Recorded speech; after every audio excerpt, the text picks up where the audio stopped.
Whoa,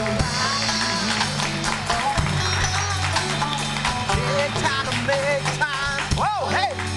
Hi, folks. Boy, you snuck up on me there. Those are some fast breaks, aren't they? Folks, coming to the, oh, wait a minute. I have to do my little plug for the website thing that Erwin slaps me on the head if I forget. Ladies and gentlemen, NightTimeHawaii.tv, and we have a bunch of videos. I think it's 300 and some up on YouTube now, so go there and check it out, okay? Satisfied? Now, coming to the stage is someone I'm really looking forward to bring out here, because on her little bio over here, it said that between the ages of 6 years old and 16, I think it was, she actually raised and saved enough money to put herself through college. That's what kind of financial advisor she is. She's got a book. We're going to talk about that. Please help me welcome Heather Moir-Dangler.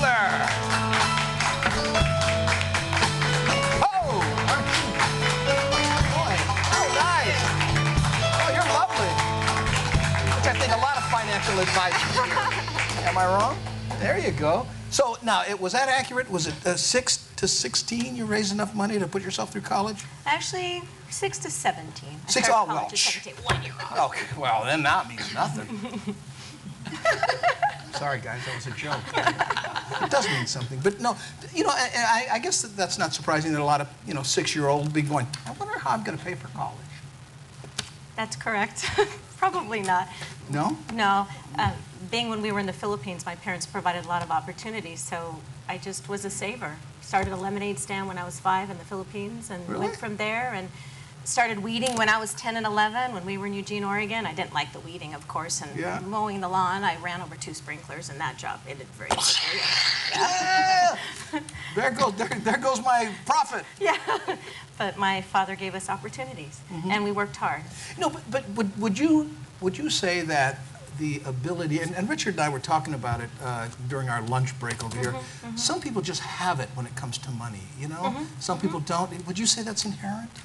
Correct. Like creative people, they're great designers. Maybe they need to align themselves with people who can add the creativity on the financial side and allow them to capture their profits, put it away, so they can continue to do their unique work and not worry about waking up at retirement and not having the money saved. Ooh, don't scare me with that one. But I tell you what, but tell me, do you see, this seems like a silly question, the working with money as being creative? Absolutely. Wow. Because, I mean, I see it like, oh, great. Most people else, just balance the checkbook for fun, honey, you know? I look at every opportunity and what is the solution in the problem. That's the first thing that goes through my mind. Really? Yes. Look at the way you perk up when you, oh, Bunny, let's talk about that. Really? Well, I always, when clients come in on validating their parking, I always joke around with them and say, it's hard for me to figure out how many parking stickers I should put on that, but it's easy for me to count millions and dollars in that. And I kind of, it's it's the simplicity of it, but yet it's so complex sometimes. Oh, interesting. So you really look at it as fun. Absolutely. I always have. Now I can look back and realize. When you were 6, when you were 8, 10? Yes. It was fun. Yeah. My mom said I had an old, the piggy banks, the way the old chuck wagon. I've cracked many of them. We had one that was this truck wagon, then we lost the key, and of course we couldn't open it, it was wrought iron. So then we were like, I don't know what my dad did to get I'd have chewed through it. But we would save. And I think out of my family, I was one of the most diligent savers. You know, again, this is back to what Richard and I were talking at lunch. We're talking about how many Filipinos are very good with money. And they primarily, it's not about investment, it's about keeping what you do make. Correct. And is that more important than investing? Correct.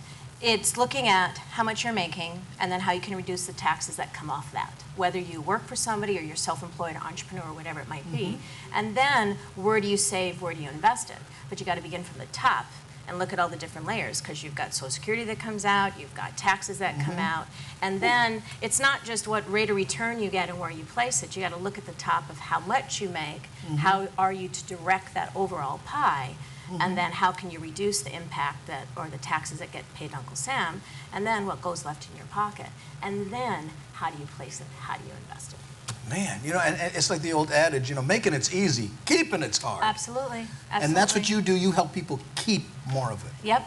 We've had several, especially entrepreneurs and business owners, but professionals, anybody, couple in particular, they sold their business, and I've been with them almost 18 years. And a couple years ago, one sold it, and I said, okay, you got to do me a favor. I don't want to wake up 10 years from now with you, and you have lost your money again. Oh, you got to give me that money. Yeah. We got to put it somewhere else. Oh, Make it work for you. You know, we didn't get to talking about your book, Building a Better Balance Between Your Business and Your Life, but we'll come back, we'll touch upon it just a little bit before we bring out our other guests. We got a great cook, and we've got some serenaders, and oh man, what a show. Ladies and gentlemen, when Nighttime returns. Thanks, Heather. Thank you.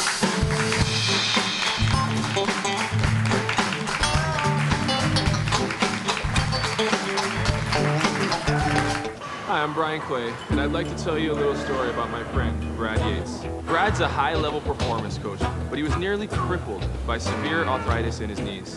The Straub orthopedic team performed a new, minimally invasive knee replacement only available at Straub. Using state-of-the-art instruments, it avoids cutting major thigh muscles, resulting in shorter recovery times. He was walking up steps within hours. Now he's back to enjoying life again. When it really matters, people turn to Straub.